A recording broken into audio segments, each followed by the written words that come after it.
And it came to pass that as he spoke to Joseph day by day, that he hearkened not unto her. Joseph refused consistently. This is not a one-time threat, and the devil will keep on trying to poke on you until you give in. But Joseph was able to stand the test of time. So it is not only one time he said no, it was several times, because she kept on trying. When everything failed, what did she do when everything failed? This woman, the Potiphar's wife, what did she do? If you want to see that, it is found in the Genesis 39:11.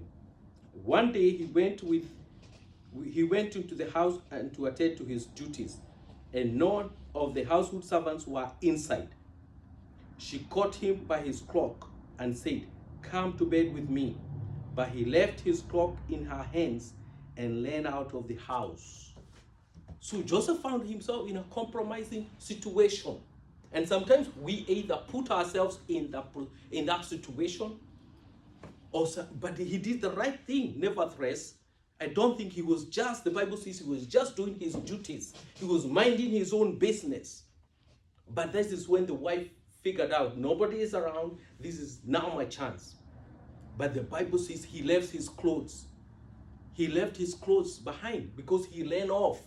And the wife was left holding on to his jacket, onto his clothes. Let me just mention here, it is important that we don't put ourselves in a compromising situation. If you are a lady, or even if you are a man, do not put yourself in a room when it's just you and the opposite sex. It is a compromising situation. You're opening yourself up for temptation. Now, I like those of you who know the former vice president, and something that I read about, former vice president Mike Pence.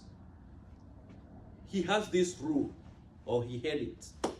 When he was a VP, he could never be in a room with just one other female. He did not allow that.